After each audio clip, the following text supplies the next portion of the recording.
Hello everyone. JEE Mains in advance around the corner and the pressure is building up. So, I Yashi Nathu, a first year BTech student from IIT Guwahati, along with my friends are here to answer some of your commonly asked questions which will definitely boost your preparation for the toughest competitive exam of India. Hello everyone, I am Adarsh Shah from CSE department. Hello, I am Aditya Pandey from Mathematics and Computing Department. Hello, I'm Vedansha from Computer Science Department. So let's start with our first question. ये तो मेरा भी बहुत बड़ा doubt था कि JEE की preparation कब से शुरू करनी चाहिए. So what do you think, guys? I personally feel that starting early will definitely give you a better edge over other students, but starting from 11th is not late. Like you have 2 years are sufficient for preparing very well for JEE.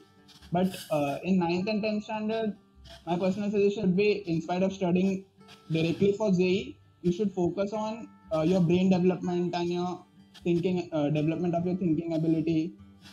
So for that, you can give some Olympiads. There are many Olympiads. I personally gave IJSO and I was selected till the last year. I represented India in it. And you can also appear for RMO. There are many important exams like NTSC. And in 11th, you can appear for KVPY and other Olympiads.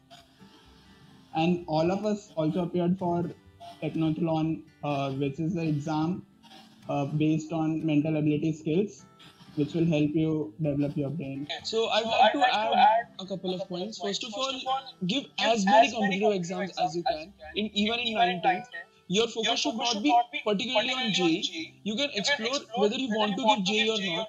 There are many options other than JEE, but try to give as many brainstorming questions as you can. There are many Olympiads like NSO, EMO, RMO. Try to give each and every one. Your main aim should not be to excel in each and every one, but try to explore and try to exercise your brain as much as you can. Giving exams will also help you in making you friendly towards the competitive environment, sitting for 2 hours or 3 hours, whatever. So it will definitely help you. So basically, अगर आप 9th में हो तो spend your time as much as you can in building your mental capabilities. बहुत help करेगा 11th में. फिर एक बार प्रिपरेशन शुरू हो जाती है, students really get confused study. They really get confused on what to refer as the study material. So what do you think? What all did we refer? तो स्टडी मटेरियल आइड से कि स्टडी मटेरियल में सबसे पहले top priority जो है वो coaching material होना चाहिए. Coaching material and the notes which the teachers give you that should be like burned into your soul. ऐसा होना चाहिए कि कोई तुमको ये पूछे तो तुम्हारे अगर वो नोट्स में है तो ऐसा ना हो कि वो तुमसे मिस हो. ये कभी नहीं होना चाहिए. If it's in your notes it should be in your mind. ये रूल के साथ हमेशा जो चलता है वो हमेशा हेल्पफुल रहता है. तो ये तो एक बहुत इंपॉर्टेंट चीज़ हो गई, इसको तो कभी नहीं फॉल्टर करना है. उसके बाद नेक्स्ट आ गया इंस्टीट्यूट मटेरियल. जैसे वो प्रैक्टिस क्वेश्चंस देते हैं, अलग अलग टाइप्स की शीट्स देते हैं, तो वो सब शीट्स भी लगाई रहनी चाहिए, रिवाइज्ड होनी चाहिए proper her point of time. तो ये सब चीज़ें बहुत इंपॉर्टेंट होती है, ये सब चीज़ें करना ही चाहिए. उसके बाद सब्जेक्ट वाइज आता है तो सब्जेक्ट में तो बहुत सारी चीज़ें होती हैं. जैसे फिजिक्स में आदर्श गाइड करेगा. As Aditya told कि सबसे top priority should be your class notes and institute material. Once वो सब अच्छे से आ गया, क्योंकि वो that will cover almost everything, हर एक टॉपिक को बेसिक लेवल पे कर लेगा.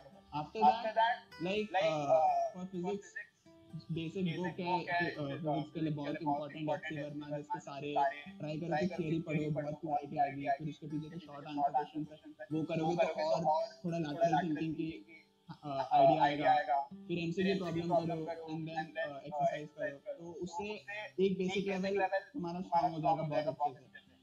उसके बाद अगर और ज़्यादा टाइम मिलता है, if you want to practise tougher questions, तो इरोडोव के you can refer Irodov some initial problem. each chapter जो भी relevant chapters है उसके initial problem है relevant for JEE also, वो तुम्हारे टीचर्स भी गाइड कर देंगे और इंटरनेट पे भी अवेलेबल है Irodov relevant problems for JEE, so you can refer that.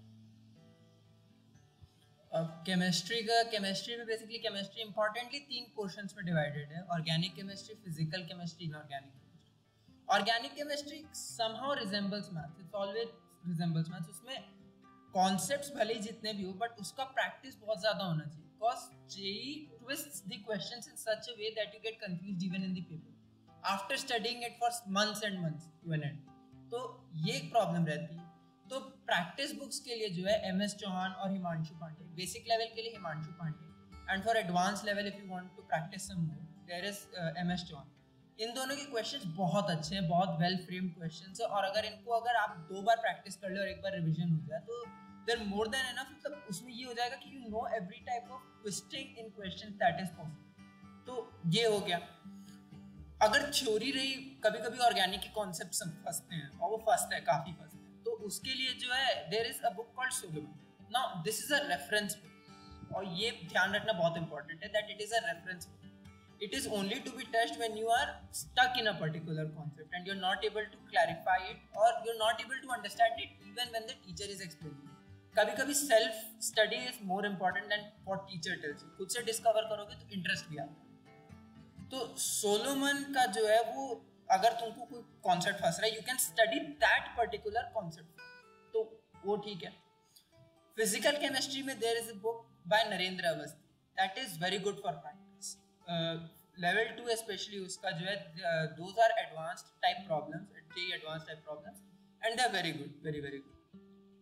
और उसके बाद फिर RC मुखर्जी, अगर RC Mukherjee, you can refer RC Mukherjee in concepts of mole concept and ionic equilibrium and some more concepts of physical chemistry. These concepts this book is also very good.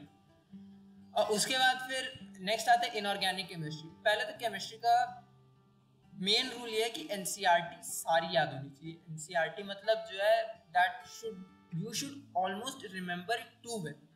जब तुमको लगे कि अब मेरे को सपने में एनसीईआरटी आ रही है, इट कैन बी सेड कि वो एनसीईआरटी बहुत अच्छे से याद. मेरे टीचर बोलते थे एनसीईआरटी पूरे फिंगर टिप्स पे होनी चाहिए. डेफिनेटली. लाइक तुम्हें कम से कम ये तो पता होना चाहिए कि ये वाला पोर्शन पेज के इस साइड पे ये लिखा है.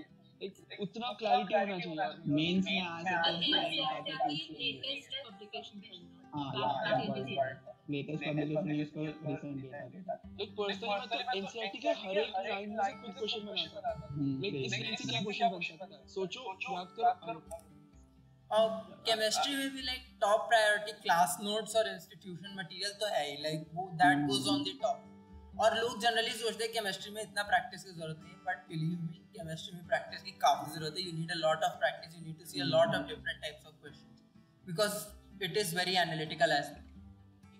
और इतने सारे कॉन्सेप्ट्स हैं ऑर्गेनिक केमिस्ट्री में भी, इतने सारे रिएक्शंस हैं इनऑर्गेनिक केमिस्ट्री में भी, इतना कंटेंट है कि यू नीड रिपीटेड रिवीजन. ऐसे एक बार में याद नहीं होता, किसी को नहीं होता, मुझे भी नहीं हुआ, तो इनमें से भी किसी को नहीं होता. बट धीरे धीरे बार बार रिवाइज करते करते वो आ जाता है, तो एग्जाम में जल्दी क्रैक कर जाता है.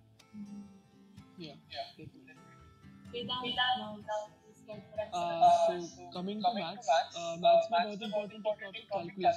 कैलकुलस 2018 तक कैलकुलस का ज्यादा क्वेश्चन पूछा जाता था, एंड उसकी एक अच्छी प्रैक्टिस बुक है समीर बंसल. उसमें बहुत अच्छे क्वालिटी क्वेश्चंस है, अगर टाइम मिले तो वो पक्का सॉल्व करो. और उसके बाद है विनय कुमार स्लाइटली, मतलब it is a bit difficult. अगर टाइम मिले तभी सॉल्व करो, वरना वो रह जाएगी कभी कोई बंदा. और अभी जो रिसेंट ईयर्स 2019-2020 में अलजेब्रा को ज्यादा फोकस दिया जा रहा है, और उसके लिए आई टेल विकास गुप्ता एक अच्छी बुक है, and Amarnath Anand. Then I'll come to coordinate geometry. Coordinate geometry में भी विकास Gupta is a good book, and trigonometry में try to solve the questions of S.L. Loni and Sengage. मैंने personally वो Sengage से trigonometry solve किया, so I'll recommend that. वो भी अच्छी है. So I'll again emphasize that first in all the subjects, your first priority should be solving your class notes properly and institute material. ये सब जो बुक्स हमने डिसाइड किए हैं वो हमने हमारे फ्रेंड्स से भी सजेशन लिया है कि कौन से अच्छे अच्छे book friends from different institute. तो ओवरऑल ये बहुत ही फिल्टर्ड बुक्स है. कुछ इंस्टीट्यूट में एज अ रेफरेंस ये बुक से सॉल्व कराते हैं, कुछ इंस्टीट्यूट में ये बुक के क्वेश्चन अपने कंटेंट में डाल के दे देते हैं. बट ओवरऑल जो है वो जेईई के सारे टॉपिक्स कवर कर लेते हैं. कोचिंग मटेरियल के मतलब लाइक फर्स्ट प्रायोरिटी वापस हम कह रहे हैं कोचिंग मटेरियल और क्लास नोट्स होने चाहिए. ठीक है, मतलब वो तो रट ही लो, ये बुक्स है वो ऑप्शनल है. मतलब एक बार वो खत्म हो जाए, कॉन्फिडेंस आ जाए, फिर इसमें मूव. Okay, sorry. अब जनरली क्या होता है बच्चे कोडिंग कर लेते हैं, सारा मटेरियल मिल जाता है, बुक्स भी बोलते हैं सारे टीचर्स की ये सॉल्व करो और बच्चों को शेड्यूल समझ नहीं आता कि क्या शेड्यूल फॉलो करें।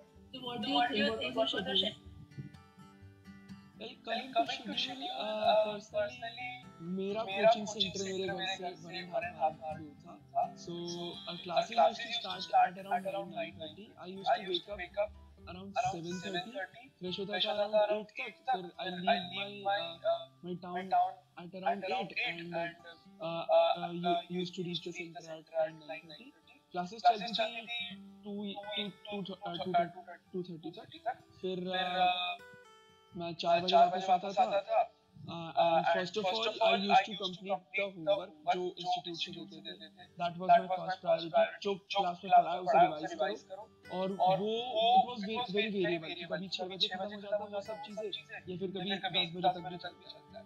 And कभी कभार आधा पौना घंटा में फ्रेश होता था अपनी फैमिली के साथ या फिर बाहर खेलने जाता था दोस्तों के साथ. But that was ज्यादातर लोग मेरे फ्रेंड सर्कल में बाहर खेलने नहीं आते थे, तो मुझे भी उतनी अपॉर्चुनिटी नहीं.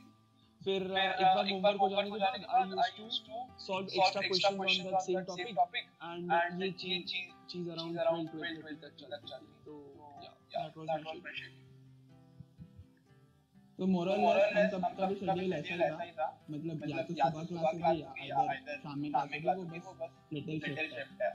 शेड्यूल में बेसिकली एक चीज बस फोकस ये रखना. अभी हम ऐसे स्लीप टाइम कुछ लोग ज्यादा रात तक पढ़ते हैं, कुछ लोग जल्दी सो जाते हैं, जल्दी उठ के पढ़ते हैं, तो वो कुछ जनरलाइज सबका अलग अलग होता है, वो जनरलाइज नहीं करते. बट एक चीज सबसे इंपॉर्टेंट है वो ध्यान रखना, जिस टाइम में एग्जाम होता है 9 to 12 और 2 to 5 या जो भी 2:30 to 5:30 है, उस टाइम में you should be awake proper. अपने ब्रेन को 100% एफिशिएंसी में यूज करने की आदत डालनी है. उस टाइम पे ऐसा नहीं कि सो रहे हो तो फिर एग्जाम में भी डिजीनेस लगेगा. तो ये बहुत इंपॉर्टेंट चीज है. अदर देन दैट अभी जैसे वेदन में रहता है तो ट्रैवलिंग टाइम वेस्ट होता था. तो अभी ऑनलाइन क्लासेस चल रही है, तो ये सब का तुम्हें फायदा है कि तुम्हारा बहुत टाइम सेव हो रहा है. उसको प्रॉपर्ली यूटिलाइज करो. और जैसे हमें थोड़ा वॉकिंग एंड ऑल ऐसे ट्रैवलिंग में थोड़ा हम बाहर की फ्रेश एयर भी मिल जाती है, तो तुम्हें वो नहीं मिलती, तो उसको वो बहुत इंपॉर्टेंट है ब्रेन के प्रॉपर फंक्शनिंग के लिए. तो रोज थोड़ा टाइम निकालो जिसमें तुम एक्सरसाइज करो, थोड़ा खेलो जिससे स्वेटिंग हो, that will help you a lot. और खेलने जाते ये नहीं कि दोस्तों के साथ खेले जा रहे हैं, तब खेला फिर शाम को आके थक के सो गए, अब भी पढ़ाई, ये नहीं होना चाहिए. हैव अ बैलेंस, मतलब पूरा शेड्यूल बैलेंस होना चाहिए. लिटिल प्लेनेस है. तो अब इसमें रहता है कि कई लोग जो है वो सोचते हैं जेईई पढ़ाई केवल मेहनत नहीं, इन दी एंड मेंटल हेल्थ भी बहुत इंपॉर्टेंट हो जाती है. तो बेसिकली कई बच्चे जो है जेईई की तैयारी के वक्त स्लीप पे ध्यान नहीं देते. They sleep 3 hours a night or 4 hours a night and consider that to be an achievement. ये मैं तो इतना पढ़ रहा हूँ 3 ही घंटे सो रहा हूँ. But that's not the goal, right? तुमको you have to do that for 2 years continuously. और अगर तुम 2 साल 4 घंटे सोओगे तो तुम like half sleep पे चल रहे हो.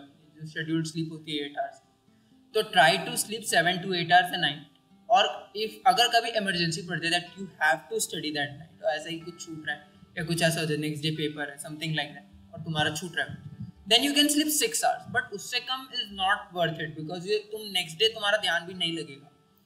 तो ये इंपॉर्टेंट है, बिकॉज तुमको 9 से 5 के बीच वाले टाइम में जो है you have to be at your peak performance, और वो मेंटेन करना बहुत ज़रूरी होता है. अगर तुम बहुत ज़्यादा लेट सो रहे हो और तुम लेट उठ रहे हो तो भी जो है बहुत प्रॉब्लम करेगा आगे चल के. तो इट्स बेटर कि तुम जो है आराम से 6 hours to 7 hours या 7 to 8 जो भी अपनी प्रेफरेंस के हिसाब से वो सो आ रहा है. So that is very highly recommended. ये तो करना ही करना है. I like to add one thing कि मतलब पहले ये एक्सेप्ट कर लो कि सब लोग अलग है, ठीक है. मतलब जो तुम कॉन्सेप्ट समझ रहे हो, जितना तुम्हें टाइम लग रहा है समझने में और पढ़ने में, वो थोड़े लोगों से अलग हो सकता है. कोई सेम कॉन्सेप्ट एक बंदा 1 घंटे में भी कवर कर सकता है और एक बंदे को 3 घंटे भी लग सकते हैं वही चीज समझने. तो ये चीज एक्सेप्ट कर लो कि मतलब हो सकता है. And you can try to improve that. But ये नहीं कि उस बंदे ने तो यार ये बुक पूरी 2 दिन में खत्म कर ली, मेरे तो अभी 3 दिन में आधे भी नहीं हुए. मतलब इट इज अ मैराथन, तो तुम शांति से करोगे तो हो जाएगा. ऐसे कोई बड़ी डरने की बात नहीं है. कुछ लोग तुमसे फास्ट हो सकते हैं, कुछ लोग तुमसे स्लो हो सकते हैं. तुम अपनी पेस मेंटेन करो और हो सके तो उसे इम्प्रूव करो, वरना बी कॉन्फिडेंट ऑन. शेड्यूल काफ़ी इम्पोर्टेंट होता है इन 2 साल की जर्नी में, और हम कोई पॉइंट टू पॉइंट शेड्यूल तुम्हें लिख के नहीं दे सकते कि तुम ऐसे करो ऐसे करो. वो तुम पर डिपेंड करता है कि तुम्हारी एफिशिएंसी किस पे मैक्सिमम जा रही है. पर हाँ, जैसे आदर्श ने बोला था कि 9 to 12 और 2 to 5 का जो स्लॉट है उसमें कोशिश करो कि एफिशिएंसी अच्छी रहे. उसके अलावा शेड्यूल में एक और चीज़ इम्पोर्टेंट होती है कि तुम तीनों सब्जेक्ट्स को कैसे डिवाइड कर रहे हो, कैसे अपना अटेंशन तीनों सब्जेक्ट्स को दे पा रहे हो. So this is the next question कि तीनों सब्जेक्ट्स को कैसे पढ़ा जाए. सबसे इम्पोर्टेंट चीज तो ये कि ऐसे किसी भी सब्जेक्ट टुवर्ड्स अपना ऐसा ईगो डेवलप मत कर लेना कि ये मेरा बहुत स्ट्रॉन्ग सब्जेक्ट है, ये हो. जेई में सबका इक्वल वेटेज आने वाला है. ये क्लियर रखना दिमाग में कि मेरे लिए सारे सब्जेक्ट इक्वली इंपॉर्टेंट है, मुझे सब अच्छे से करना है. इनिशियली कुछ स्टूडेंट्स का होता है, स्टार्टिंग में केमिस्ट्री में कम इंटरेस्ट आता है, मैथ्स में ज्यादा आता है, फिजिक्स में ज्यादा आता है, तो सोचते नहीं पढ़ेंगे केमिस्ट्री, इसी में स्कोर करेंगे. लेकिन एट द एंड केमिस्ट्री ही है तुम्हारा मार्क्स बूस्टर. वही इतना टफ पेपर आया जेई का हमारे लास्ट ईयर भी. केमिस्ट्री ने ही हेल्प किया स्कोर बूस्ट करने को हम चारों को. ठीक है, क्योंकि केमिस्ट्री में क्या एक लेवल के ऊपर उन लोग डिफिकल्टी लेवल नहीं लेके जा सकते. मैथ्स फिजिक्स में फिर भी ले जा सकते हैं. केमिस्ट्री का एक सैचुरेशन है, तो हर सब्जेक्ट को इक्वल. मैथ्स फिजिक्स भी इंपॉर्टेंट है. मेरा ये बोलने का पर्पस यही था, क्योंकि जनरली स्टूडेंट्स ऐसा करते हैं कि केमिस्ट्री को इग्नोर करते हैं. तो सबको इक्वली टाइम डिवाइड करो और अच्छे से पढ़ो. तो इनिशियली मतलब कैसे प्रिपेयर करना है उसमें, जैसे अभी क्लास हुआ, घर पे आए, तो सबसे पहला रहता है, सबसे पहले जो भी केमिस्ट्री के क्लासेस हुए थे मेरे, तो मैं आके उसको घर पे खुद रिकॉल करने का ट्राई करता था एज मच एज पॉसिबल. जो याद ना आए वो मैं नोट्स देख लेता था. तो उससे मेरे को यही पता चल जाता था कि क्या क्या चीज़ मैं भूलूंगा. और अगर तुम घर पे जाके ये करने वाले हो तो तुम क्लास में अपने आप ही बहुत अटेंटिवली सुनने की कोशिश करोगे, क्योंकि घर पे जाके तुमको रिकॉल करना है. तो इससे बहुत बहुत ज़्यादा हेल्प मिलती थी केमिस्ट्री को मेमोराइज करने में. इनऑर्गेनिक केमिस्ट्री तो मैं आके लिखता भी था बिना देखे. हमारे सर बोलते थे बोर्ड पे, मैं लिखता था जितना याद होता है वो सब. बहुत कम टाइम लगता है, ज़्यादा नहीं, लेकिन उससे तुम्हारा कंसोलिडेशन टाइम बहुत बढ़ जाएगा. केमिस्ट्री के लिए ये हो गया. फिर मैथ्स और फिजिक्स के लिए तो सबसे इम्पोर्टेंट चीज़ यही है कि प्रैक्टिस जितना करोगे मैथ्स के लिए तो उतना ज़्यादा समझ में आएगा. जितने वैरायटी ऑफ क्वेश्चंस करोगे उतना ज़्यादा क्लैरिटी आएगा कॉन्सेप्ट के लिए, उतना अच्छे से अब्जॉर्ब होगा. क्योंकि एक पॉइंट के बाद मतलब मैथ्स का कैसा है, अगर तुमसे क्वेश्चन होने लगेंगे तो तुमको मजा आने लगेगा. तो वैरायटी ऑफ क्वेश्चन करने के बाद जब वो कॉन्सेप्ट अब्जॉर्ब होगा तो तुम और भी छोटे छोटे सोल्यूशन डिफरेंट तरीके से सोच के करना सीख पाओगे. तो फिर वो अच्छा लगता है बहुत. और एक बहुत इंपॉर्टेंट चीज़ ये है कि जो भी तुम मटेरियल सॉल्व कर रहे हो, इंस्टीट्यूट मटेरियल, कोई भी सब्जेक्ट का कुछ भी, तो थोड़ा सिस्टमैटिक रखो. सबके लिए नोटबुक्स बनाओ प्रॉपरली, अच्छे से नोटबुक में सबके सोल्यूशन को मेंटेन रखो. ऐसे मैंने बहुत लोगों को देखा है रफ वर्क में करते ये वो, क्योंकि थोड़ा लॉन्ग टर्म का सोचोगे तो आगे तुमको ये सब चीज़ रिवाइज करनी है. जब रिवीजन करोगे तो डाउट्स आओगे, तो तुम हमेशा टीचर के पास, इतना टाइम नहीं होता टीचर के पास कि बार बार सेम डाउट एंटरटेन करे. और भी बहुत सारे स्टूडेंट्स होते हैं. तो इसीलिए जब तुम्हारे पास तुम्हारे नोट्स रहेंगे और जो भी तुम्हारे सोल्यूशन, तो बहुत इजी हो जाता है. रेफर करना, रिवाइज करना बहुत इजी हो जाता है. तो ये एक चीज़ रखना, फिजिक्स केमिस्ट्री सबके लिए ये बहुत इंपॉर्टेंट चीज़ ध्यान में रखना.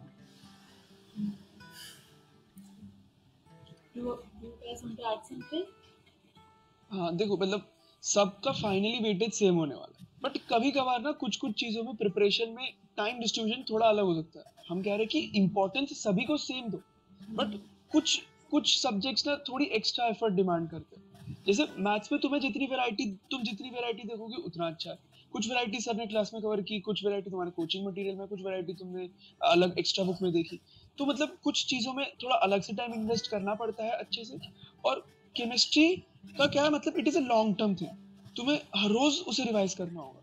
उसे मतलब इनऑर्गेनिक मान लो तो फिर रोज सुबह सुबह थोड़ा थोड़ा पढ़ लिया करो। हमारे सर कहते थे कि हर रोज सुबह जल्दी उठ के चीजें याद रखो, मतलब उससे तुम्हें ज्यादा टाइम तक याद रहेगी। फिर ऑर्गेनिक के जो रिएक्शन मैकेनिज्म्स होते हैं वो याद रख सकते हो, और जो फिजिकल में प्रॉब्लम प्रैक्टिस करनी है वो तुम रेगुलरली कर ही सकते हो, इसमें तो कोई दिक्कत है ही नहीं। तो मतलब फिजिक्स में भी ऐसा ही है कि तुम्हें कॉन्सेप्ट्स क्लैरिटी होनी चाहिए। तो इन जनरल कुछ सब्जेक्ट्स जैसे math physics extra time demand करते हैं, बट अगर तुम्हें अब जब कॉन्फिडेंस आने लगेगा तब तुम लगेगा कि नहीं यार मैं तो पूरे टाइम यही करता रहूं, इसमें मजा आ रहा है, क्वेश्चंस हो रहे हैं, बट ये नहीं होना चाहिए। हम कह रहे हैं कि सबको इक्वल मतलब इंपॉर्टेंस इक्वल दो, और टाइम मैनेज मतलब कर सकते हो और हो जाएगा, चिंता मत करो।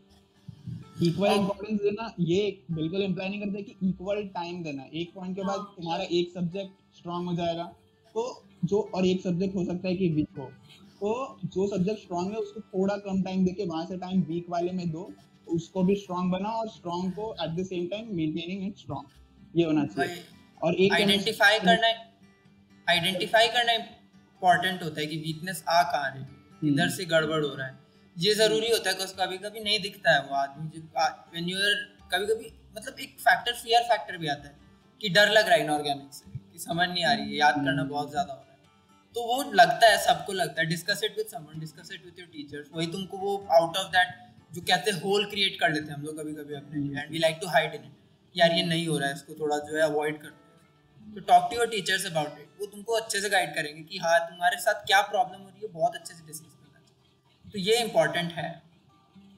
इस मेंटालिटी से कभी केमिस्ट्री मत पढ़ना कि बहुत याद करना है, क्योंकि अगर वो बैक ऑफ द माइंड रहेगा ना तो कभी नहीं लगेगा। केमिस्ट्री बहुत इंटरेस्टिंग सब्जेक्ट है, मुझे खुद भी बहुत अच्छा लगता था, 11th-12th मैंने बहुत मजे से पढ़ता था। तो ऐसा नहीं है कि मैथ्स और फिजिक्स में भी तुम याद करते हो चीज, लेकिन इतनी बार तुम फॉर्मूला से प्रैक्टिस कर लेते हो कि वो सारे फॉर्मूलाज याद हो जाते हो। बहुत सारे फॉर्मूलाज है मैथ्स और फिजिक्स में, तब लास्ट में शॉर्ट नोट्स बनाओगे ना तो पता चलेगा कितने फॉर्मूलाज पढ़े, तो अपडेट हो जाए। तो केमिस्ट्री में भी सिमिलरली तुम सेम चीज, ऑर्गेनिक में तो क्वेश्चन प्रैक्टिस होंगे, लेकिन आईओसी में उसको याद करने के लिए the most important thing is repeated revision. जैसे मैथ्स और फिजिक्स में इतने क्वेश्चन कर रहे हैं, तो यहाँ रेपिटेटेड रिवीजन करोगे तो वो भी याद हो जाएगा। बहुत रिलेट कर करके पढ़ सकते हो, जितना लॉजिकल हो सके लॉजिकल बनाओ, तो बहुत इजी हो जाता है। निमोनिक्स बना सकते हो, मैं खुद ही इनऑर्गेनिक के इतने फनी फनी मजेदार इमोजी बनाता, निमोनिक्स बनाता था कि मतलब इंटरेस्टिंग लगता है। वैसे तो अपने अपने तरीके से सबके पढ़ने के, तो यहाँ तो फाइन है। राइट। अभी 2 साल की जर्नी में बहुत अप्स एंड डाउन्स आते हैं, हमारे भी बहुत ब्रेकडाउन्स आए थे। तो व्हाट डू यू थिंक, कैसे खुद को मोटिवेट रखना चाहिए हमें? ब्रेकडाउन से तो नॉस्टैल्जिया और सारी बुरी यादें सब आ जाती है। बहुत ऐसा 1-2 घंटे के नहीं होते थे वो, कभी कभी दिन भर लगता था, बिकॉज तुम जो है कंटिन्यूअसली मेहनत कर रहे हो, तुम 3 साल से तुम दोस्तों से नहीं मिल रहे हो, और लाइक तुमने बंद करके रखा हुआ है खुद को, ये निकालना है एग्जाम पे टारगेट करा हुआ है, तो कहीं ना कहीं एक पॉइंट के बाद एग्जॉशन आने लगता है, तुम ना चाहो तो भी दैट वो हो जाता है। तुम कितना भी मोटिवेटेड रखो, नहीं मैं करूँगा, कहीं तो करूँगा। अब यही this is the critical point, this is the critical point where you have to press the things, where you have to take matters into your own hand and you have to get motivated yourself. ठीक है, जैसे you imagine कि कैसी life होगी तुम्हारी JEE के बाद अगर अच्छी रैंक आ गई। Let me tell you personal experience है, कैंपस लाइफ बहुत अच्छी होती है, जो भी तुम लोग मिस कर रहे हो वो सब जो है वो बहुत सही हो जाएगा। तुम्हारे मान लो बाकी दोस्त अगर सीनियर तुमको नहीं बता पा रहे हैं, हम लोग तो गए भी हैं campus, we live there for 1.5 तो उतना 1.5 मंथ में इतनी मेमोरीज है कि हम लोग आपस में घंटों बात कर सकते हो उस पर क्या क्या करा हमने। तो कैंपस लाइफ बहुत अच्छी है, जो भी इमेजिन कर लो सब होगा, लेकिन अभी थोड़ा जो है पेशेंस रखना जरूरी है। अभी पेशेंस रखो तो आगे बहुत अच्छा मिलेगा तुम्हें। तो पेशेंटली रहो और खुश रहो, मतलब ये सोच के खुश हो कि यार आगे चल के इतना घूमने को मिलेगा, इतना करने को मिलेगा। ठीक है, तो ये तो इम्पोर्टेंट है। प्लस पीयर ग्रुप यहाँ पे बहुत अच्छा है, लाइक लिटरली बहुत अच्छा है। कोई ना कोई हर फील्ड में अपने जो है काफी अच्छा कर रहा है, एवरीबडी इज मूविंग फॉरवर्ड। ये स्कूल वाला एनवायरनमेंट यहाँ पे नहीं है, everybody is moving forward, everybody is working hard. तो उसमें हार्ड वर्क करने में बहुत मजा आता है। तो ये पढ़ाई की चिंता यहाँ पे नहीं करनी होती है, तुम नहीं चाहोगे तो भी तुम करोगे पढ़ाई। हाँ, तो चिल रहो, आराम से रहो और मोटिवेटेड। और अगर कभी डाउन लगे भी, मान लो कभी एकदम ही लग रहा है कि यार अब नहीं पढ़ने मन कर रहा, talk to your family. Mummy papa हैं तुम्हारे, सपोर्ट में रहेंगे। मोस्ट ऑफ द केसेस में यही रहता है कि mom dad they support you a lot in this journey. Personally मेरे काफी बिग डाउन्स हुए, I am not proud of it, लेकिन काफी हुए। और उसमें मेरी मॉम थी मेरे साथ, और मैं उनको इतना अभी थैंकफुल रहता हूँ उनके लिए कि यार मम्मी थी, इस वजह से हो गया मेरा जेई, नहीं तो बहुत परेशानी होती थी। तो ये रहता है, पेरेंट्स से डिस्कस करते रहो हर चीज़। टीचर्स भी होते हैं, teachers are also there to support you, because उनको भी चाहिए कि ये हमारा स्टूडेंट है, ये भी नाम रोशन करे हमारा, he should also make us proud. तो वो भी पूरा सपोर्ट में रहते हैं। तुम टीचर से एक फ्रेंडली रिलेशन रखो, उससे ये रहता है कि तुमको डाउट भी पूछना रहेगा तो भी वो ईजी हो जाता है, like they let you discuss doubts freely. तो it's not as if you are talking to a teacher, but it's as if you are discussing something with them, या नॉर्मल बातों में चल रहा है। और रियलाइज करो कि टीचर इतने डरावने होते भी नहीं है, they are like they are pretty friendly as well, they get pretty friendly as well. तो जैसे आदित्य पेरेंट्स की बात कर रहा था, तो वो अपने आप में बहुत बड़ा सोर्स ऑफ मोटिवेशन होता है। मतलब हम चारों ने यहाँ एक्सपीरियंस किया है, मतलब जब हमारे पेरेंट्स जब हमारा रिजल्ट देखते हैं और जब खुश होते हैं कि मेरे बेटे का जेई में हो गया इतने अच्छे रैंक से, he'll be going in this particular college, तो वो जो खुशी के आंसू होते हैं ना, वो फील आई एम श्योर कि अभी तुम चारों को भी गूज बम्स आ रहे होंगे जैसे इतना बड़ा सोर्स ऑफ मोटिवेशन है अपने पेरेंट्स के लिए, खुद के अच्छे लाइफ के लिए, खुद के फ्यूचर के लिए। बहुत बहुत मतलब जेई क्लियर करने से बहुत अच्छे लेवल पे तुम्हारा आगे फ्यूचर तुम्हें क्लियर दिखने लगेगा, अच्छे पीयर ग्रुप मिलेंगे। और motivation through out the 2 years में डीमोटिवेट होने का एक बहुत इंपॉर्टेंट रीजन होता है कि एग्जाम खराब जाना। देखो, गलतियां सबसे होती है, मिस्टेक सबसे होती है। सबसे इम्पोर्टेंट चीज़ है कि अपना बेस्ट शॉट हमेशा दो।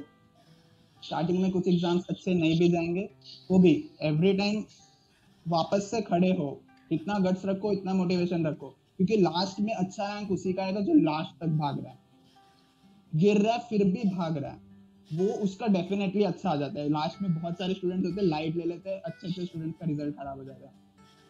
तो ये एक चीज रखना। और देखो, मेरे टीचर बोलते थे कि चारों उंगली की लेंथ भी सेम नहीं है, तो हर स्टूडेंट कैसे सेम हो सकता है। तो it should be always you versus you.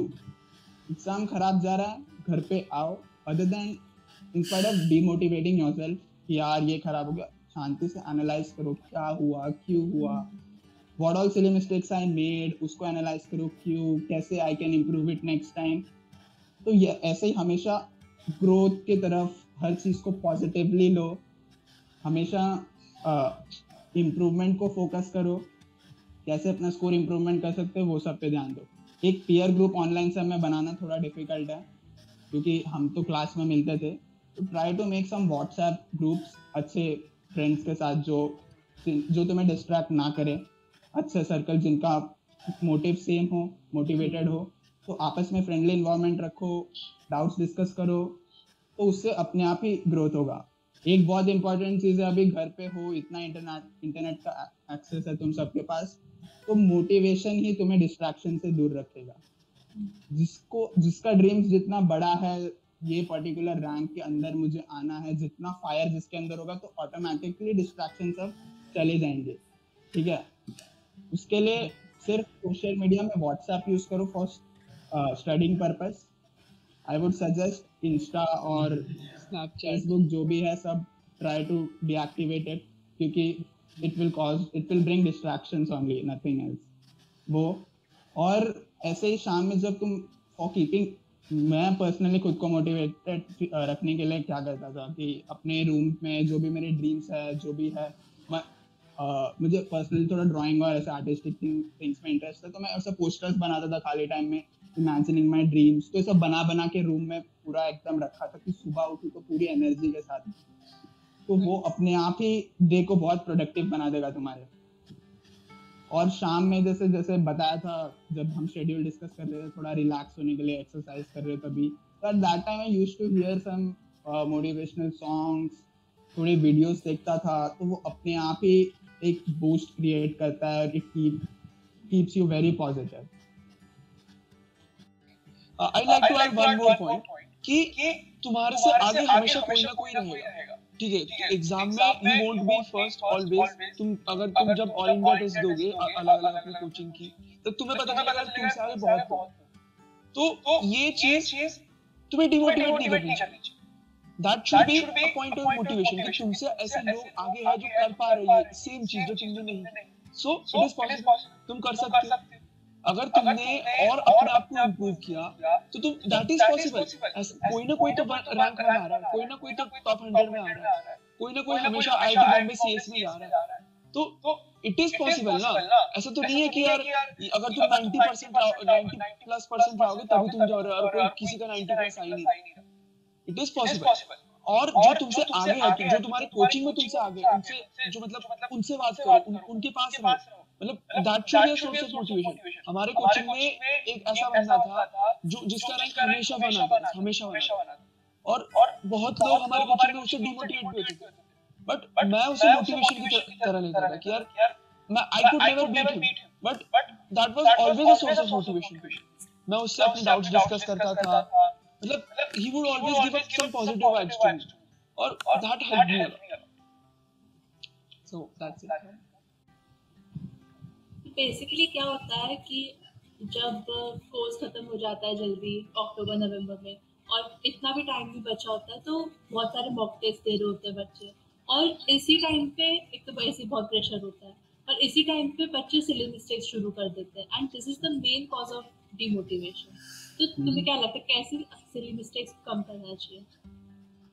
Silly mistakes are going to be a part of your life, ठीक है, कभी भी अभी भी हो रहे हैं, आगे जाके भी एग्जाम्स में होंगे, like you cannot bring it to zero, you can minimize it। तो मिनिमाइज कैसे करते, मतलब तुम खुद एनालाइज करो कि सिली मिस्टेक्स क्यों हो।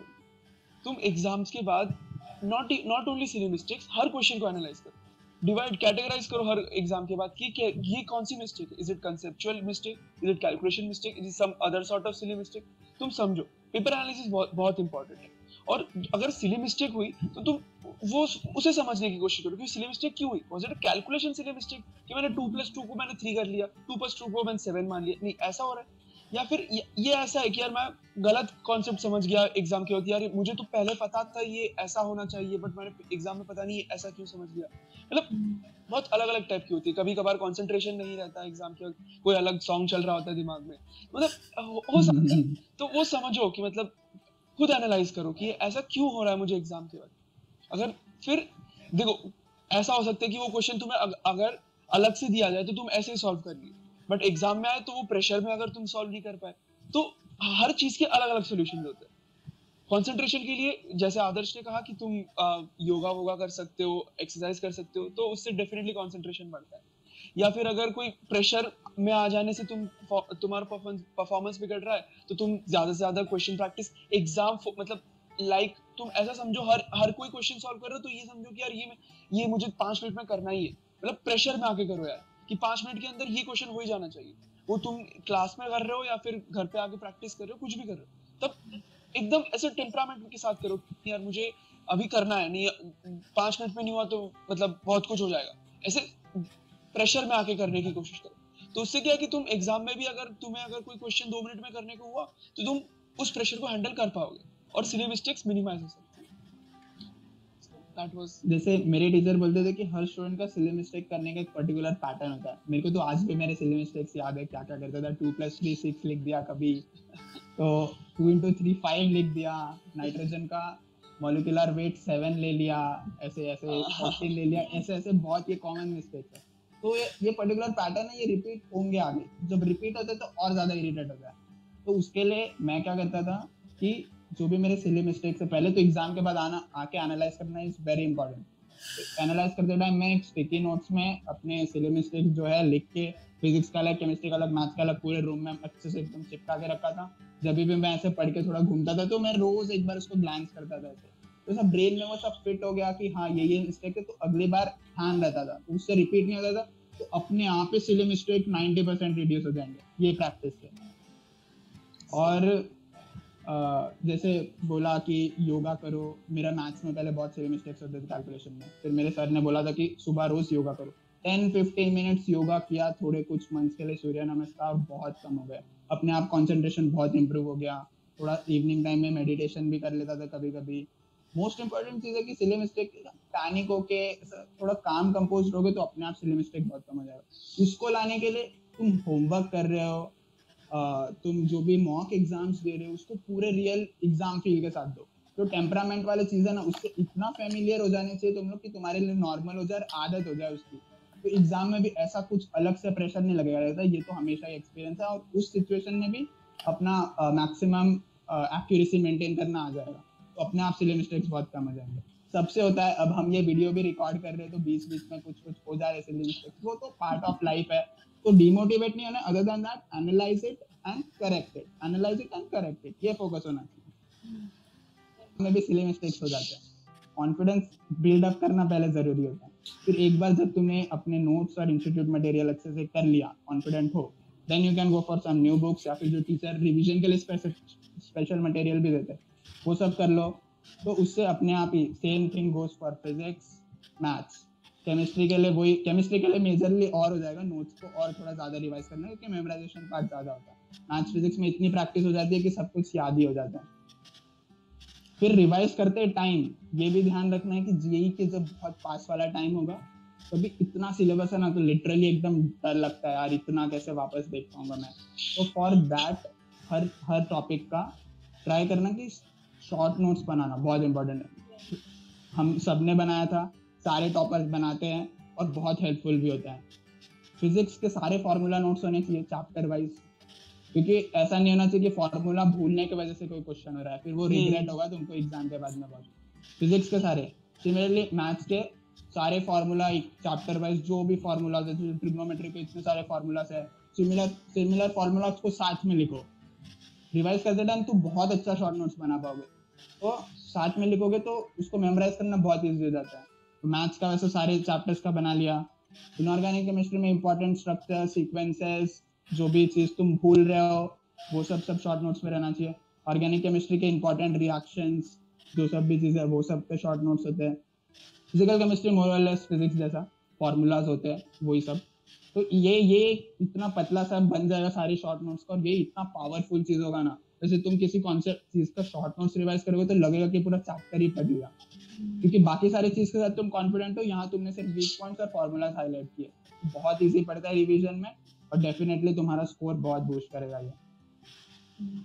यही है कि मतलब थोड़ा शुरुआत से थोड़ा जो है, you have to be a far sighted, you have to think ahead, you have to think way ahead. मतलब 2 साल बाद का सोचना है, you are thinking just a week before JEE और just a month before JEE. जब तुम्हारे पास जो 2 साल वर्थ का कोर्स है जिसको तुम 4 साल से रटने का ट्राई कर रहे हो, कुछ बच्चे 4 साल भी करते हैं, जिसको तुम 4 साल से प्रिपेयर करने का ट्राई कर रहे हो, and you are 1 month away and you are thinking अब क्या करूँ, अब तो ये तो समझ नहीं आ रहा मुझे। कॉज पैनिक स्ट्राइक करता है। मेजॉरिटी ऑफ द लोगों का प्रॉब्लम ये रहता है कि वो पैनिक रहते हैं, ऑर्गेनाइज नहीं रहते।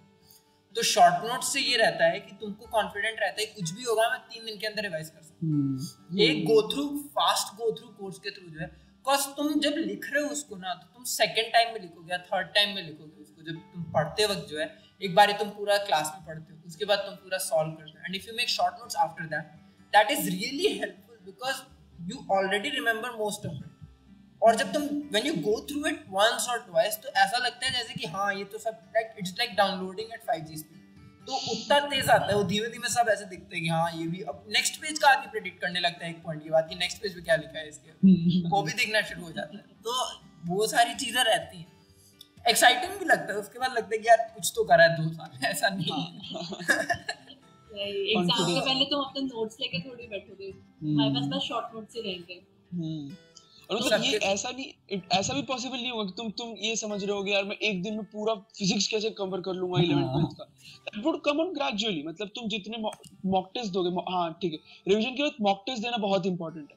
पर्सनली मैं हर रोज मॉक टेस्ट देता था, और दैट वुड बी लाइक जो एक्चुअल टाइम स्लॉट होता है 9 to 12 या 12 to 3, what was it, 2 to 5, या 9 to 12 एंड 2 to 5, उसमें मैं पर्टिकुलरली उसी टाइम में मॉक टेस्ट देता था, और उसी दिन एनालिसिस कर लो, और फिर जो टॉपिक्स वीक लग रहा है उस पे फोकस, मतलब नोट्स पढ़ो, कॉन्सेप्ट्स पढ़ो, या फिर जो शॉर्ट नोट्स बनाए वो पढ़ो, ठीक है।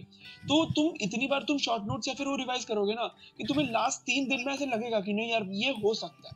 मतलब तुम पहले, अगर तुम्हारा जस्ट अभी सिलेबस खत्म हुआ है और तुम्हें वापस रिवीजन करने में एक सब्जेक्ट, मतलब 2-3 चैप्टर रिवाइज करने में पूरा दिन निकल रहा है, तो तुम अभी से ये सोच के मत डरो कि यार मैं लास्ट में 3 दिन में मैं कैसे कवर करूंगा। ऐसा भी पॉसिबल हो सकती है कि तुम एक दिन में सब कुछ कवर करो। मतलब वो लेवल पे पहुंचने में टाइम लगेगा और वो धीरे धीरे पहुंचोगे, बट दैट इज पॉसिबल, हो सकता है। क्योंकि मैक्सिमम चीज फिर तुमको याद हो जाएगी, तुम ऐसे बस पेज देखोगे तुमको सब याद हो जाएगा कि ये लिखा है, ये कॉन्सेप्ट है।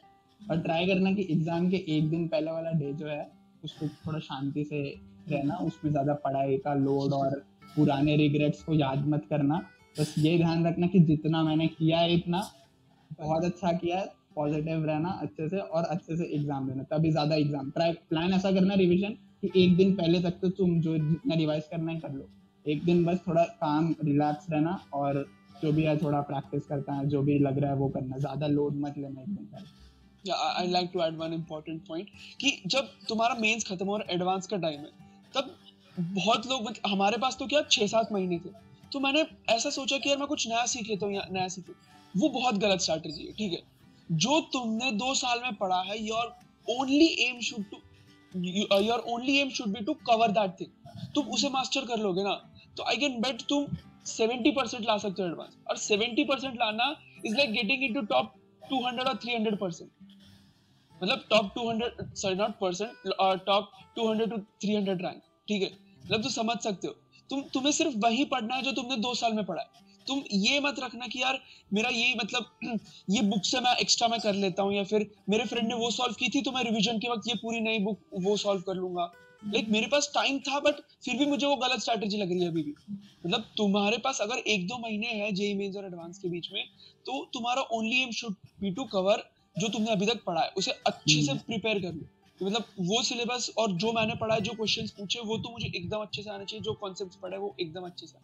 कोई अलग शॉर्ट ट्रिक्स, मुझे यूट्यूब पे कोई अलग वीडियो मिल गया 2 घंटे का, तो मैं फिजिक्स के short tricks how to cover this chapter in 2 hours वो देख लिया मैंने। पता नहीं कोई अलग से अच्छी फॉर्मूला मिल जाए तो, या ये सब चीजें मत करो। जो तुमने पढ़ा है उसी पे फोकस करो, वही रिवाइज करो। अपने क्लास नोट्स और इंस्टीट्यूट मटेरियल पे पूरा फेथ रखो। ट्रस्ट मी, तुमसे ज्यादा तुम्हारा इंस्टीट्यूट चाहता है कि तुम्हारा अच्छा रैंक है, ठीक है।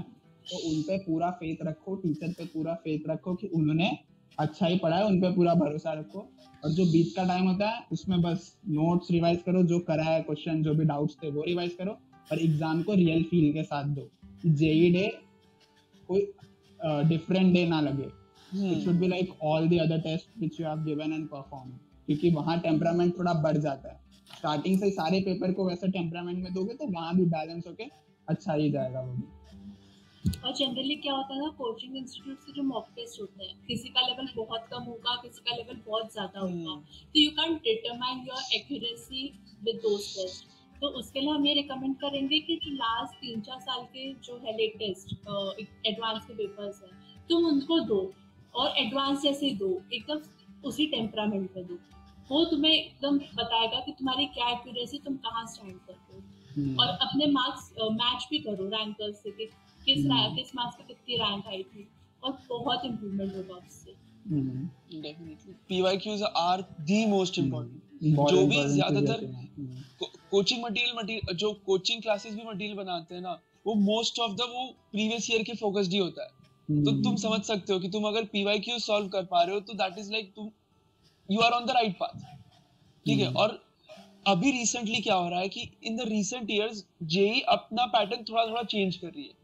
तो तुम्हें खुद मतलब तुम्हें खुद पता चलना चाहिए कि तुम पेपर दोगे ना, जब लास्ट 1 महीने में, एडवांस के 1 महीने पहले तुम्हें जो प्रीवियस ईयर का पेपर है तुम्हें तब वो देना है। तो तुम तब रिवाइज तब तुम उस पेपर को एनालाइज करो कि अब जेईई क्या मतलब कैसे टाइप के क्वेश्चंस पूछ रही है। तो उस हिसाब से तुम्हें योर लास्ट मंथ स्ट्रैटेजी ऐसा होना चाहिए कि यार देखो अभी लास्ट 2 साल से अलजेब्रा थोड़ा ज्यादा पूछ रही है जेईई रादर देन कैलकुलस। तो ऐसा होना चाहिए कि यार अलजेब्रा के जो कॉन्सेप्ट्स है वो वापस अच्छे से रिवाइज करो। जो ट्रिग्नोमेट्री पूछते हैं वो मैं थोड़ा ज्यादा फोर्सफुली मैं रिवाइज करूँ। तो यही है कि बेसिकली याद रहना चाहिए। और आइड से कि थोड़ा जो है देखो बहुत प्रेशर बिल्डअप हो जाता है, बहुत कुछ हो जाता है, रिवीजन भी करना रहता है बहुत कुछ, इसमें आराम से रहना चाहिए। और जितना भी लाइक तुम्हारा प्रिपेयर्ड है उस पर ज्यादा फोकस करो रादर देन गोइंग फॉर जो नहीं प्रिपेयर्ड है, because that's like building a wall from level 0। मतलब तुमको कुछ नहीं पता और तुम धीमे धीमे उसमें जो है बिल्ड करो। तो तुम्हारे पास ऑलरेडी बहुत सारे वेपन्स हैं, बहुत सारे चैप्टर्स हैं जो तुम्हारे तैयार हैं, जो तुमने काफी मेहनत करी है उस पर, तुमने कोई बुक उठाई होगी, कुछ भी सॉल्व करा होगा। पहले तो ये चीज पे कॉन्फिडेंट रहो कि तुमने पढ़ाई करी है 2 साल। That's very important thing, because आखिरी महीने में आके लोग इस पैनिक में हो जाते हैं कि यार कुछ पढ़ा ही नहीं मैंने, तो 2 साल में क्या पढ़ा मुझे याद नहीं। वो नहीं याद आएगा, वो तुम्हारे दिमाग में है, तुम क्वेश्चन देखोगे तुमको याद आएगा, तुमसे सवाल लग जाएगा, तुम्हारे मार्क्स भी अच्छे आएंगे। लेकिन ये कॉन्फिडेंट रहना चाहिए कि हाँ मैंने मेहनत करी है और मेरे पास इतना करा हुआ है मैंने कि अभी मैं केवल उसको करूँ तो हो जाएगा। तो नई चीजें आइड से कि कम ही रेफर करो, और लाइक अगर मतलब बहुत ज्यादा हो गया कि टीचर्स भी रिकमेंड करने लगे तब ठीक है, 1-2 चीजें देख लो, बिकॉज वो भी हेल्पफुल रहता है कभी कभी, बिकॉज एक नया सवाल देख लिया तो यू विल बी लाइक हाँ ये एक नया इनोवेशन है। बट बेसिकली अपने आप को बिल्ड करो जो ऑलरेडी तुमने जिसमें मेहनत करी हुई है। अगर तुम्हारा ट्रिगो स्ट्रांग है और तुम्हारा वो कम पड़ रहा है एंड में, ऐसा लग रहा है कि तुम भूल रहे हो उसको, और तुमने कहा कि नहीं अब मैं कोऑर्डिनेट पे फोकस करूंगा, बिकॉज कोऑर्डिनेट ज्योमेट्री मेरी बहुत ज्यादा वीक है और उसको मैं इंप्रूव कर लेता हूँ। ठीक है चैप्टर वीक है, लेकिन थोड़ा जो प्रिपेयर्ड है उस पर भी फोकस, उसको खो मत देना इस चक्कर में कि नया सीखो, ये इंपॉर्टेंट।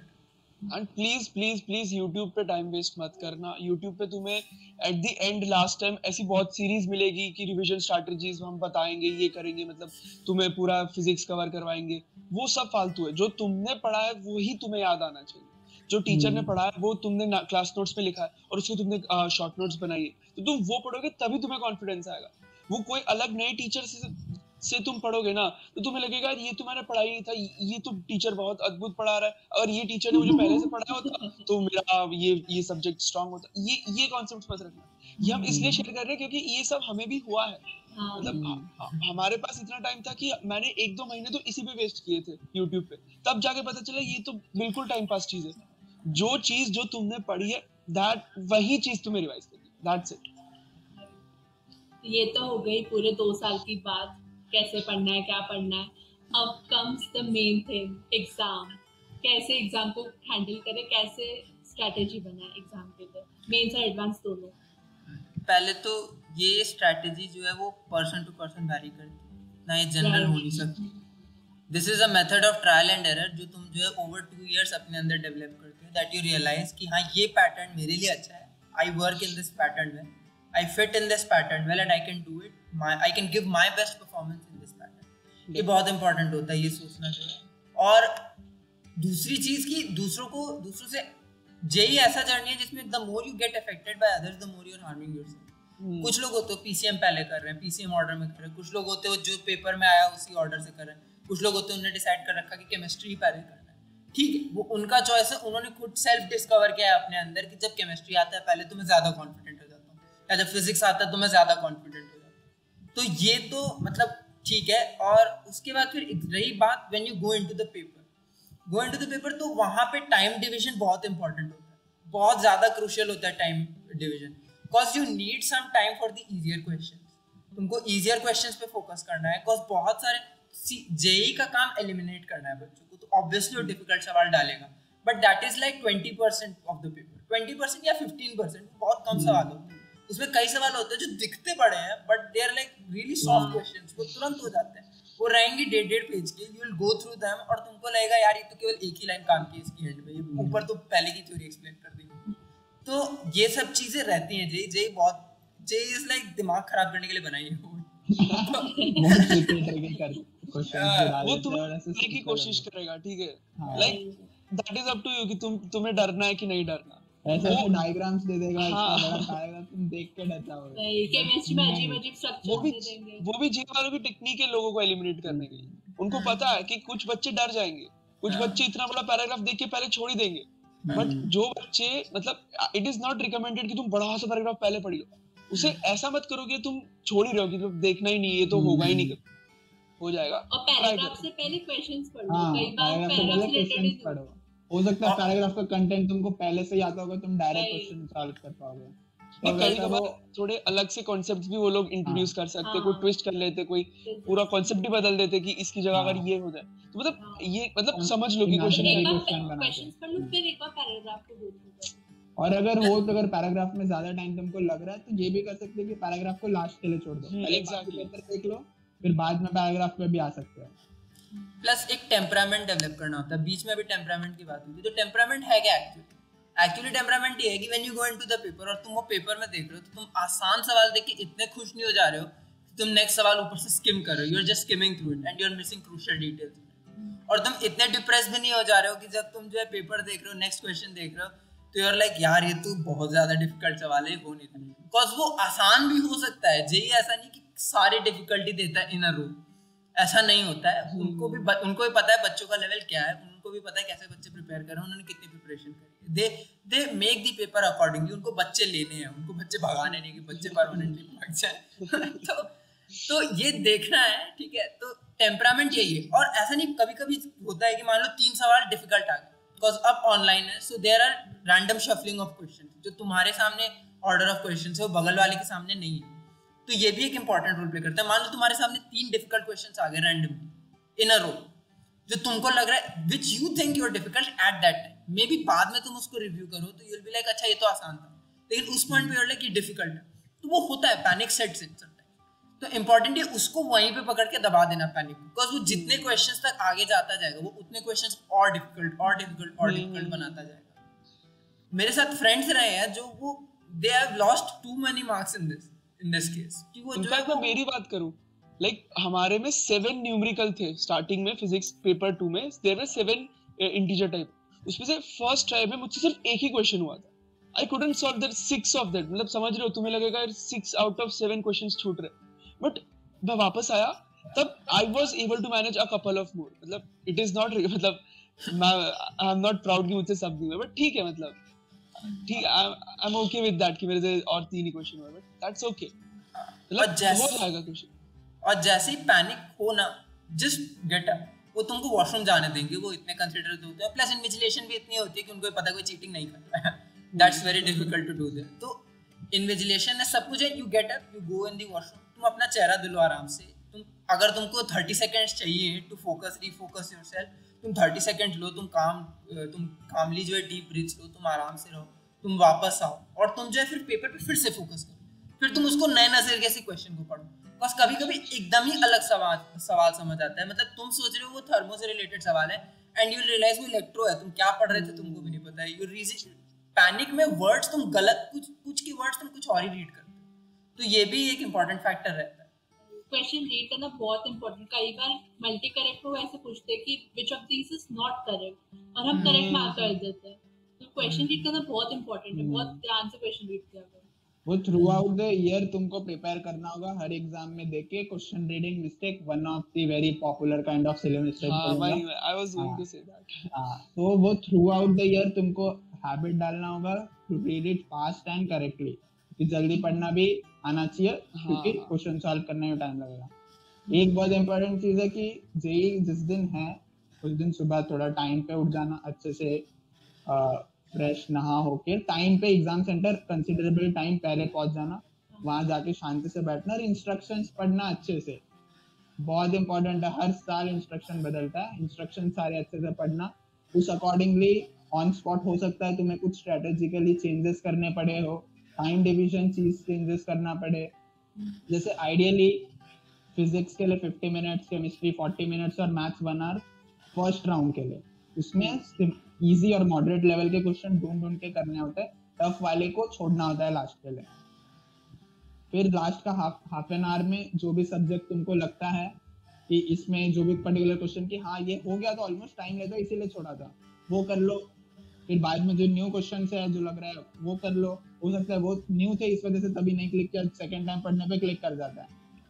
वैसे करके ये तुम्हारा स्कोर मैक्सिमाइज करने में बहुत ज्यादा हेल्प करेगा। और एक चीज ये है कि कोई भी सब्जेक्ट को अपने ईगो से नहीं जोड़ना है, ये मेरा स्ट्रॉन्ग सब्जेक्ट है, ये मेरा मार्क्स बूस्टर है, ये वो कुछ भी ही वो सब्जेक्ट टफ दे दिया, बाकी सब्जेक्ट भी हिला देगा तुम्हारा। जहाँ वहाँ कॉन्फिडेंस गड़बड़ हुआ कि अरे क्या हो रहा है मेरे से, क्यों नहीं सॉल्व हो रहा है। सारे सब्जेक्ट्स इक्वल इंपॉर्टेंट है, तो बैलेंस तरीके से देना। तुम्हारे लिए टफ है, सबके लिए टफ है। जो कामली करेगा सॉल्व वो लास्ट में जीत जाएगा, जो पैनिक हो गया वो गया। वो सिली मिस्टेक्स कंपाइल होती जाती है, क्यूमुलेटिवली ऐड होती जाती है। लाइक तुमने एक गड़बड़ करा तो तुमको कहीं ना कहीं आइडिया है कि तुमने एक क्वेश्चन गड़बड़ करा है, बिकॉज तुम्हारा वो पैनिक मोड सेट था, तुमने उसमें कोई एक दो स्टेप्स स्किप करा है। तुम्हारे दिमाग में, बिकॉज तुमने 2 साल मेहनत करी है, वो तुम्हारे दिमाग में है कि तुमको एक्सपीरियंस भी है क्वेश्चन लगाने का।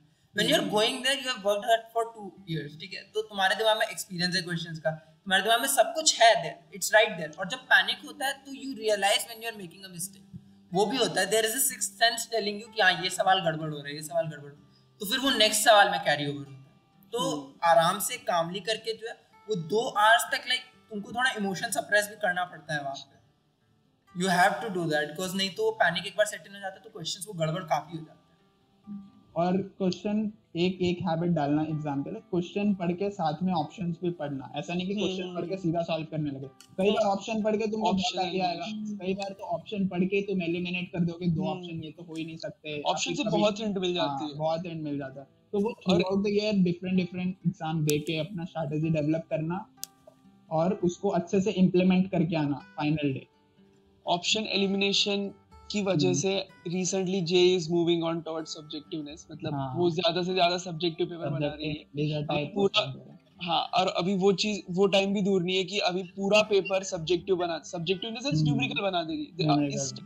इस टाइम मतलब second paper I guess 3/4 paper subjective था, 3/4 ऑफ सब्जेक्टिव न्यूमेरिकल और डेसिमल टाइप। हाँ, डेसिमल टाइप एक अलग सेक्शन बना दिया, इंटीजर टाइप अलग बना दिया। तो हाँ, तो options that is correct, okay वो ठीक है। मतलब तुम कॉन्सेप्ट्स क्लियर हो गए तो तुम कोई भी क्वेश्चन सॉल्व कर लो। अगर ऑप्शंस दिए तो वो भी that should be your consideration कि यार नन ऑफ दीज है तो सोच लो एक बार वापस क्वेश्चन पढ़ो कि ऐसा तो नहीं है कि कंफ्यूज कर रहे हो और ऑप्शन में से एकदम इजीली मैच हो रहा है और नन ऑफ दीज कोई ट्विस्ट के लिए दिया है, मतलब वो हो सकता है। दूसरी बात कि अगर पेपर तुम्हें इजी लग रहा है तो सबके लिए इजी, टफ लग रहा है सबके लिए टफ, ठीक है। मतलब इजी है तो ये खुश मत हो जाओ कि यार मेरे क्वेश्चंस हो रहे हैं, क्वेश्चंस अच्छी बात है। इससे भी सिली मिस्टेक्स हो जाती है कभी कभार आगे मतलब तुम ओवर कॉन्फिडेंट हो गए पेपर के बीच में, या फिर अगर तुम्हें टफ लग रहा है तुम डिप्रेशन में जा रहे हो, यार ये तो मैथ्स का क्वेश्चन ये तो हो ही जाने वाला था यार, ये क्वेश्चन हो क्यों नहीं हो रहा, एक भी ऑप्शन ही मैच नहीं हो रहा। मतलब सबके लिए डिफिकल्ट है, सब लोग इसमें कहीं ना कहीं उलझे होंगे।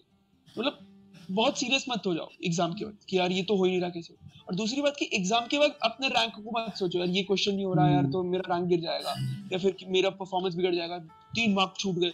एग्जाम के वक्त हो सके उतने ज्यादा क्वेश्चन करो, बहुत रिजल्ट के बारे में एग्जाम के वक्त मत सोचो, जस्ट फोकस कि तुम्हारे मार्क्स मैक्सिमम हो जाए। और हम वापस से इसी बात पे एम्फेसिस करेंगे कि इंस्ट्रक्शंस अच्छे से पढ़ो, बहुत इंपॉर्टेंट होता है। जो 15 मिनट देते ही है तुम्हें सिर्फ इंस्ट्रक्शंस पढ़ने के लिए, हर साल चाहिए अपना पैटर्न बदलता है, तो अच्छे से इंस्ट्रक्शंस पढ़ो। और जैसे आदर्श ने कहा था कि सेंटर टाइम पे पहुंचो और तब भी खुद को काम करो। और एक और चीज़ होती है कि एडवांस पेपर 1 और पेपर 2 में 2 आवर का ब्रेक मिलता है, उसको भी वो भी बहुत इम्पोर्टेंट टाइम है, उसके लिए भी हम कुछ चीजें सजेस्ट करेंगे आदर्श। जैसे पहले तो पेपर 1 पेपर 2 को अलग अलग एग्जाम जैसे सोचो, ठीक है 2 अलग एग्जाम दे रहे हो, ये गड़बड़ हुआ तो उसका प्रेशर कैरी ओवर नहीं होना चाहिए, और ये अच्छा गया तो उसका ओवर कॉन्फिडेंस कैरी नहीं होना चाहिए। पेपर 1 पेपर 2 के बीच में पहले तो ये बता दो क्या क्या नहीं करना है, किसी से भी एग्जाम डिस्कस नहीं करना है, ठीक है। क्योंकि जब पता चला कि ये कुछ गलती हो गई, ये अरे ये वो, तो वो ना कहीं दिमाग में रहता है, फिर आगे भी चलते रहेगा वो नेक्स्ट पेपर। और तुम्हें लगे कि तुम्हारी एग्जाम बहुत डिफिकल्ट हुई है और वो कह रहा है अरे मेरी तो बहुत सही गई है, बट एट द एंड तुम्हें पता चले कि तुम बोलो कि ऑलमोस्ट ठीक वाली गई है, ठीक है। हाँ, वो होते कुछ लोग ऐसे करेंगे, इसीलिए किसी से बात करना अवॉइड करना तो बिल्कुल ही नहीं होना चाहिए, और ना ही रिकॉल करना गैप में कि ये क्वेश्चन भूल जाना चाहिए, ठीक है। हम लोग हर एग्जाम देके एनालाइज करें पूरे थ्रू आउट द ईयर, बस वो जो एग्जाम थे लास्ट के उसके बाद एनालाइज नहीं किया कि नेक्स्ट पेपर में वो हो जाता है प्रेशर कैली, हो सकता है 50% वेटेज है, दोनों इक्वली वेटेज है, तो वो बीच में डिस्कस मत करना, ना खुद मत सोचना, हेल्दी कुछ एनर्जेटिक फूड खाओ, लाइट खाओ, ज्यादा भी कुछ हैवी मत खा लो, लाइट इतना सफिशिएंट हो कि भूख ना लगे, और मतलब खाओ, ऐसा नहीं है कि मिस स्किप कर रहे हो। और हो सके तो मैं पर्सनली ये प्रैक्टिस किया पूरे टाइम कि दोनों पेपर के बीच में 40 मिनट्स में सो जाता था, तो उससे क्या होता था ना, मैं जब उठता था तो पूरा सिस्टम मेरा रीबूट एकदम रिफ्रेश हो जाता था, तो लगता था मैं सुबह उठा हूँ नया पेपर देने जा रहा हूँ, तो उससे ब्रेन का एफिशिएंसी वापस बैक टू नॉर्मल हो जाता है। ऐसे क्या होता है, देखो कि पेपर 2 अगर इजी भी होता है कुछ स्टूडेंट्स का, तो उनको टफ लगता है because they are very much tired giving paper 1, तो वो बीच में जो रेस्ट वाला फेज है वो कंप्लीटली तुमको वापस से रेजुविनेट कर देगा फॉर द नेक्स्ट पेपर। तो ये एक प्रैक्टिस कर सकते हो, और इसीलिए हमने सजेस्ट किया था कि 9 to 12 और 2 to 5 की जो तुम्हारी एफिशिएंसी होनी चाहिए बहुत इंपॉर्टेंट है, स्पेशली पेपर के 1 महीने पहले।